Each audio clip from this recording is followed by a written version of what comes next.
We have already talked about DNA repair when we were talking about DNA replication. Now we are going to talk about some other proteins that are responsible for maintaining integrity of DNA. We are going to talk about P53 protein. It's also called guardian of genome. It plays a very important role in controlling cell division. So let's look at that. P53 protein has many anti-cancer mechanisms. It can activate DNA repair proteins when DNA has sustained damage. P53 can also arrest the cell cycle at G1S boundary regulation point. If DNA damage has been recognized, it will hold the cell at this point, G1S transition, long enough for other cellular machinery to go in and repair the DNA. If DNA is repaired, P53 will release the brake and cell will go into cell division. However, if cell is unable to repair its DNA, P53 will guide cell towards apoptosis or cell destruction. Of course, it can initiate apoptosis, the programmed cell death, if the DNA damage proves irreparable. P53 is also one of the most commonly mutated genes in human cancers. Of course, if it is the guardian of genome, it is involved in many processes, including arrest of cell division and guiding cell towards apoptosis. If there's a problem, if there's a mutation in this gene and its product is non-functional, the results will be catastrophic. And of course, many types of cancers have a mutation in P53. P53 can sense the DNA damage through accessory proteins, one of them being ATM. It is a protein that can sense DNA damage. P53 also has an anti-proliferative effects and also regulates apoptosis. The normally unstable P53 protein is stabilized by DNA damage, so its concentration increases. So if the cell is working perfectly normally, cell doesn't need P53, so P53 is made and it is degraded. However, if the cell detects there is a DNA damage, it will not degrade P53 and allow P53 to do its various functions. One of the functions of P53 is it works as transcription factor. P53 induces expression of P21. I hope you remember, I just told you that P21 is also a very important protein that can inhibit cell cycle. We saw that in one of our previous modules. It can inhibit almost all CDKs. I mentioned it when we were talking about cell cycle. So how does this work? So when there's DNA damage, the P53 is stabilized. It senses the proteins that sense DNA damage. They allow P53 to survive and not be destroyed. P53 basically acts as a transcription factor that increases the transcription of P21. P21 can bind many cyclins and their CDKs and result in arrest of the cell cycle. So how does this miraculous P53 work? So let's assume a hypothetical situation that there has been a DNA damage due to X-rays, for example. There are protein kinases that can sense DNA damage and they will add phosphate group to P53. P53 will become phosphorylated and now P53 will be able to survive.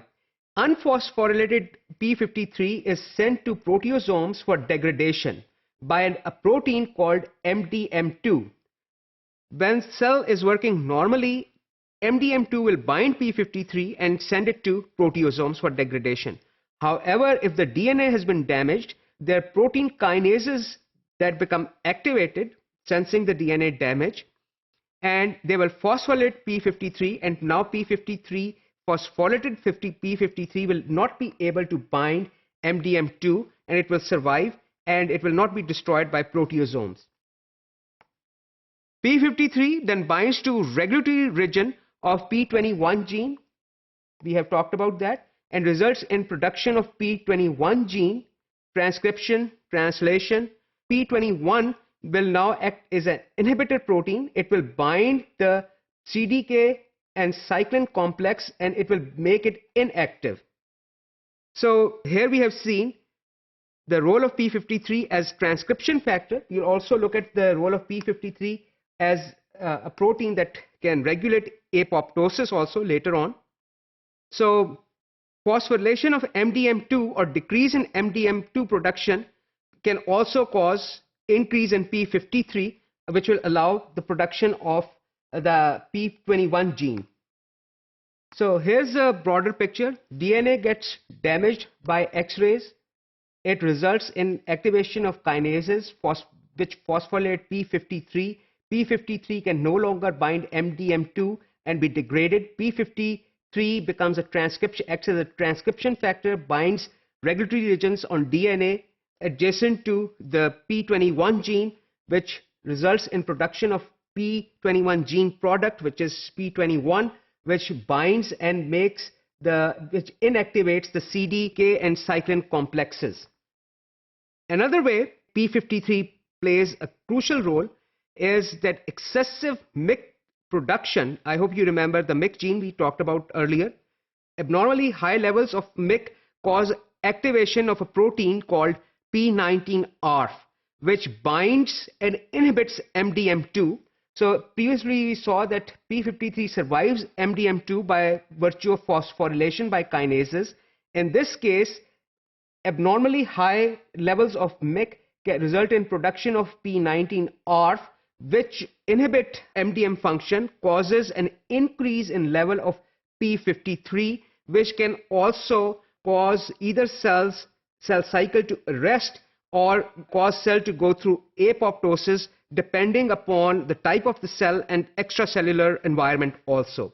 That plays a role in how this p53 is going to function. I've told you that p53 is a very important gene and mutation in it can cause cancers. Here I will give you an example of one of these diseases. Li-Fraumeni syndrome, for example. One of the p53 alleles is mutated, which causes a 25-fold increase, 25 times the chance of developing a malignant tumor by age 50.